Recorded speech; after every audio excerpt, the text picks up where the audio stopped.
నమస్తే. నమస్తే. ఏం పేరే? అశోక్. అశోక్. ఉమ్. ఎప్పటి నుండి ఆటో? చాలా రోజుల నుంచి నడుపుతున్నా.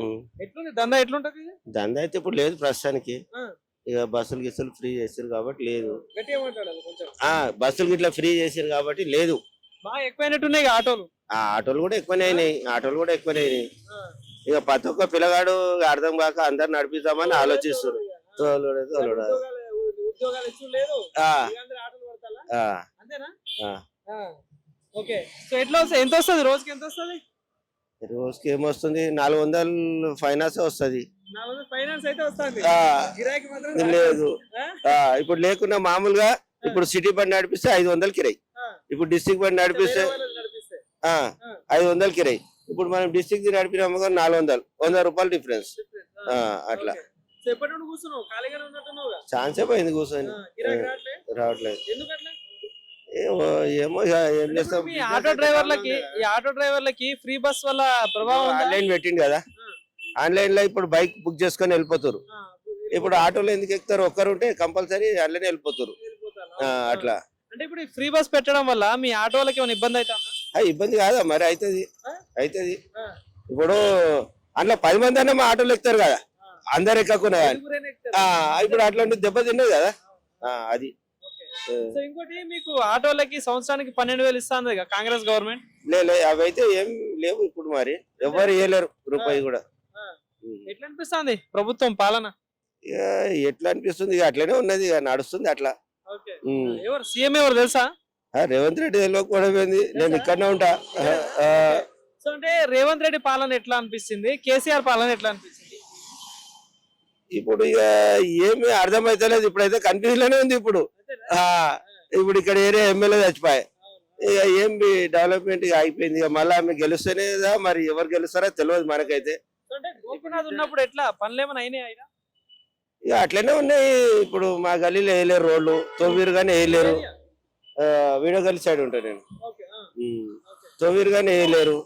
ఇక మరి ఈయన ఇలా పడుతుండే ఇప్పుడు నవీన్ యాదవ్ ఇలా పడుతుండు కదా, ఏమో మరి చేస్తారని అంటుండు పనులు. ఇక ఆయనకి వేస్తే మంచిగానే అనుకుంటారు పబ్లిక్. అనుకుంటారు. ఎందుకు నవీన్ యాదవ్కి ఎందుకు?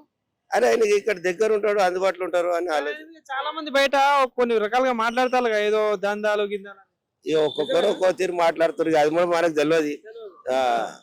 మనం చూడండి చెప్పలేము.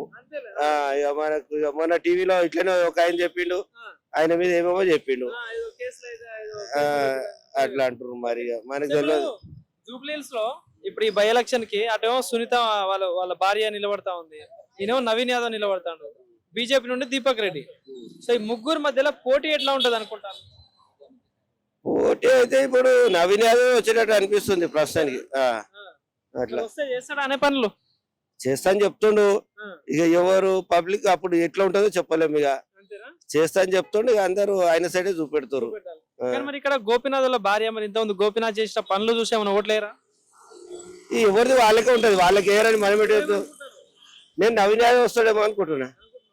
అంతవరకే తెలియదు మనకు కూడా కరెక్ట్. వస్తాడా ఎప్పుడైనా ఏరియాలకి? తిరుగుతాడు. గణేష్ పెట్టినప్పుడు అవి పెట్టినప్పుడు వస్తాడు. సమస్యలకు పోతే పరిష్కారాలు అయితే ఇక నేనైతే ఓలే పోయిన వాళ్ళకి చేసిండని చెప్పారు. అంతవరకు నేనైతే ఓలే ఏ సమస్య అని ఇప్పటి వరకు. ఇక మనం బండి నడిపించుకుంటాం, మనకు సరిపోతుంది అంతవరకే. ఎవరికి పెట్టేటట్టు లేదు కానీ మాకే చేసుకుంటాం.